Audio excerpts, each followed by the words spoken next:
I sat alone at the old oak dining table, the lemon chiffon cake in front of me glowing under 30 candles, one for each year my family had overlooked me. They weren't coming. The phone buzzed. Family Zoom in 10. Big news. Mom's text. I already knew what it was earlier. I'd overheard Laya bragging about her surprise graduation trip to Bali, an MBA celebration, the same degree I'd earned 8 years ago, summa cum laude, without so much as a card. The Zoom connected. Mom appeared in pearls and a pressed Calvin Klein blazer. Dad still wore his law firm button-down. Laya grinned, waving a glossy brochure for some eco-luxury resort. No one mentioned the cake. "We need to talk about your birthday dinner," Dad began. The dinner I'd booked at Langston's 6 months ago, the one they swore they'd attend after missing the last 3 years. "Laya's been accepted into an elite networking summit in Bali," Mom said. "We're reallocating the funds." I didn't move. "You mean the money I've been saving from my paycheck?" My voice was quiet. When I joined Dad's firm as an associate, I opened a family celebrations account. Every month, I deposited part of my salary. They never questioned it, never noticed the associate they treated like an intern had quietly become senior counsel. "Ava, don't be petty," Laya scoffed. "This could make me a CEO someday." What they didn't know was that Langston's was mine now, bought under my LLC 6 months ago, and Monday, they'd learn I was about to be named partner at the firm. I blew out the candles. Let them take the money. I was done funding their dreams. Dad chuckled. "We already booked her first-class tickets." Mom added, "The retreat's run by Willowidge Global. Do you know what that could mean for Laya's career?" Oh, I knew. Better than they did. "Fine," I said, standing. "Enjoy Bali." Laya frowned. "That's it? No tantrum?"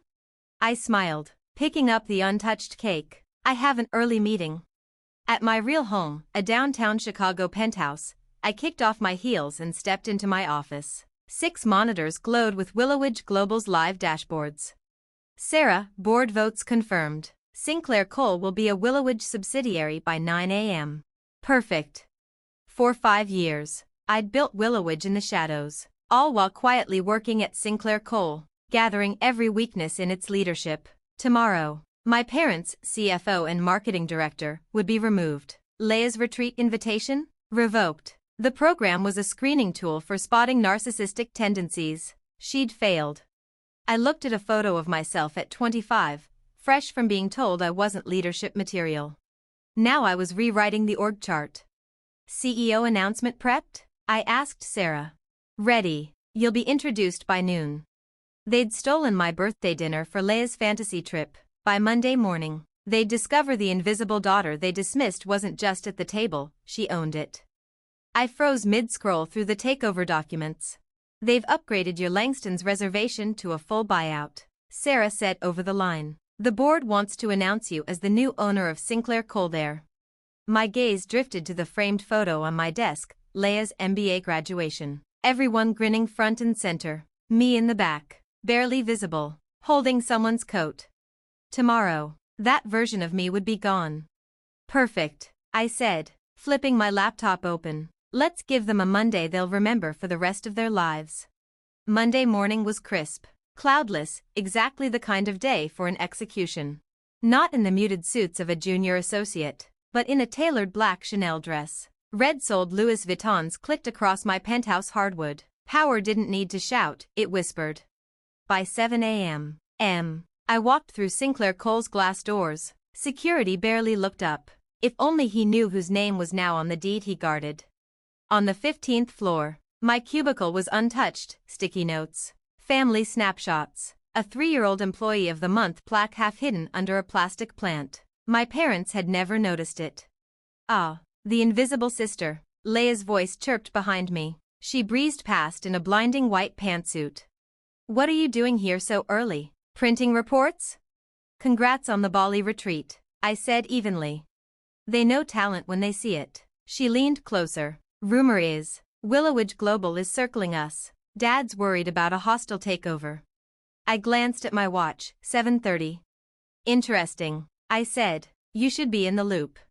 "Oh, right, board meetings are executives only." She smirked. "Maybe I'll explain how real business works later." She winked and strutted off. My phone buzzed. Sarah, team's in position. Operation Karma is a go. At 8:45, I took the service elevator, not down to the boardroom, but up, past the executive floor, to a private suite I'd designed myself, soundproof walls, bulletproof glass, panoramic Chicago skyline. Only I had the key. Through the hidden observation panel, I watched the boardroom below fill, partners, directors, my family. Mom smoothed Laya's hair, whispering something that made them both laugh. Dad shuffled papers at the head of the table, looking every inch the man in charge.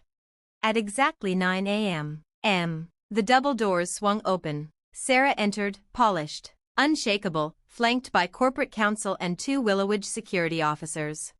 Dad's face darkened. What is the meaning of this? This is a private board meeting.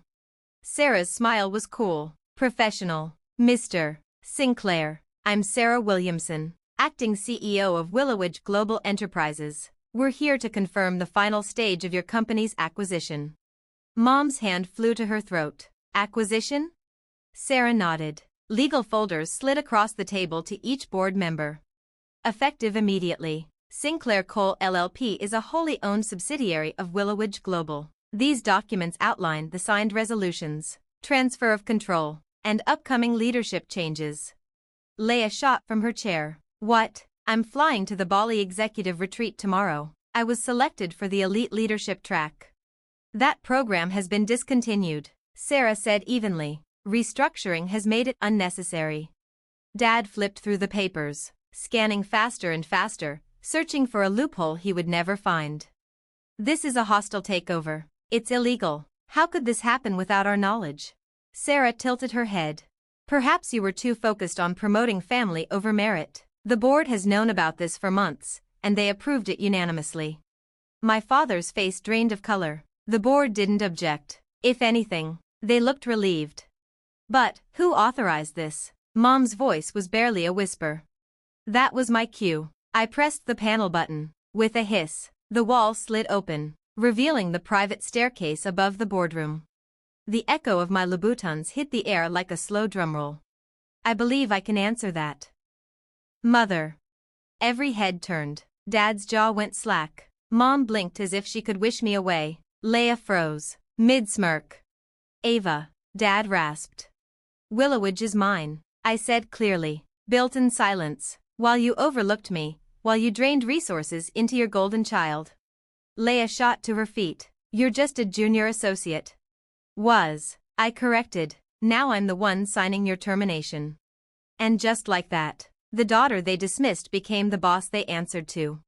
The next hour dismantled their empire. Positions eliminated. Company cards revoked. The jet Mom loved, grounded permanently. Everything they'd used to maintain their facade vanished with one board vote.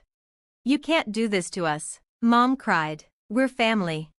I tilted my head. Family? Was it family when you canceled my birthday dinner for Laya's Bali trip?